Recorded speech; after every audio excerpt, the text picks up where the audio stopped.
इस वीडियो में हम आपको भगवान गौतम बुद्ध के 20 ऐसे फैक्ट बताएंगे जो आप नहीं जानते होंगे। चलो स्टार्ट करते हैं वीडियो को। अगर आप पहली बार हमारे इस चैनल पर आए हैं तो आप हमारे इस चैनल को सब्सक्राइब करके अपना प्यार तथा सपोर्ट दिखाएं। Fact number 1। भगवान गौतम बुद्ध का यह नाम बुद्ध यह व्यक्तिगत नाम नहीं है। ये एक सम्मानजनक उपाधि है जिसका अर्थ है जागृत व्यक्ति। बुद्ध का असली नाम सिद्धार्थ गौतम था। Fact number 2। एक अनुमान के अनुसार दुनिया भर में 173 करोड़ से 200 करोड़ लोग बौद्ध हैं, जो दुनिया की आबादी का 22% से 25% हिस्सा हैं। Fact number 3। बुद्ध का जन्म लुम्बिनी, नेपाल में वेसाक पूर्णिमा के दिन एक खूबसूरत बगीचे में हुआ था।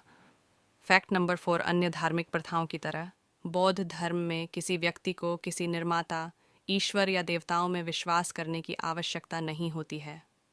Fact number 5। जब बुद्ध को अपनी शिक्षाओं को एक शब्द में समेटने के लिए कहा गया तो उन्होंने कहा जागरूकता। Fact number 6। बुद्ध को अक्सर महान चिकित्सक कहा जाता है क्योंकि वे मुख्य रूप से मानव पीड़ा के कारण की पहचान करने और इसे खत्म करने का तरीका खोजने के लिए जाने जाते हैं। Fact number 7। बुद्ध के अनुसार खुशी का रहस्य सरल है। जो आपके पास है उसे चाहना और जो आपके पास नहीं है उसे नहीं चाहना। Fact number 8। आचार्य ओशो रजनीश ने कहा है कि बुद्ध के बाद उनके आसपास जा सके ऐसा महामानव विश्व ने या भारत ने आज तक निर्माण नहीं किया है। Fact number 9। मार्को पोलो के अनुसार यदि बुद्ध ईसाई होते तो वे हमारे प्रभु यीशु मसीह के महान गुरु होते। इतना उनका जीवन इतना अच्छा और शुद्ध था। Fact number 10। बौद्ध देश। दुनिया में कुल 18 बौद्ध देश और गणराज्य हैं जहां बौद्ध धर्म बहुसंख्यक है। Fact number 11। बौद्ध धर्म दुनिया के 6 देशों का आधिकारिक धर्म है।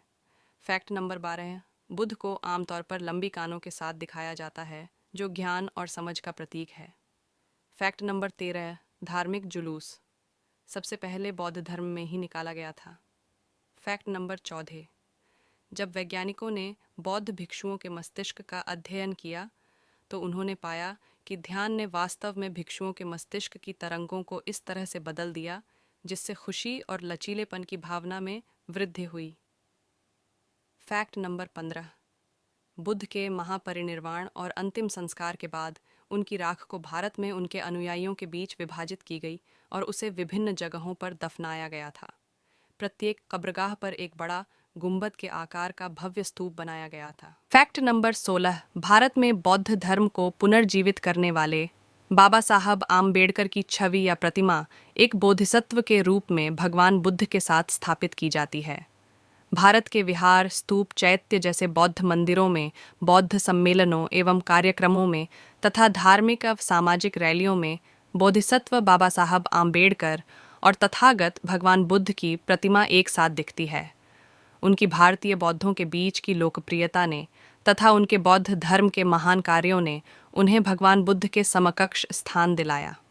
Fact number 17। जनसंख्या और आकार की दृष्टि से चीन विश्व का सबसे बड़ा बौद्ध देश है और इस देश में दुनिया की कुल बौद्ध आबा 173.67% हिस्सा है। एक अनुमान के अनुसार चीन की 50% से 80% आबादी या 72 करोड़ से 1.15 अरब लोग बौद्ध धर्म के अनुयायी हैं। Fact number 18। दुनिया के 2 सबसे बड़े खड्डे बुद्ध स्टैच्यू अफगानिस्तान में हुआ करते थे। हालांकि 2001 में इस्लामी कट्टरपंथी तालिबान ने इन विशाल बुद्ध प्रतिमाओं को नष्ट कर दिया। Fact number 19। Spring temple Buddha यह चीन में स्थित विश्व की सबसे ऊंची बुद्ध प्रतिमा है और उसकी कुल ऊंचाई 208 मीटर है। स्टैच्यू ऑफ यूनिटी के बाद यह दुनिया की दूसरी सबसे ऊंची मूर्ति है। Fact number 20। बौद्ध धर्म में कोई शैतान या भूत नहीं है। इसके बजाय कोई चीज़ बुरी है अगर वह दुख का कारण बनती है। बुद्ध के अनुसार दुख का सबसे बड़ा कारण हमारा अहंकार है या यह धारणा कि हम दुनिया से अलग हैं। जब अहंकार समाप्त होता है तब खुशी शुरू होती है। दोस्तों, ऐसी ही रोचक जानकारी के लिए हमारे इस चैनल क्रेजी स्टोरी को अभी ही सब्सक्राइब कर लीजिए। धन्यवाद।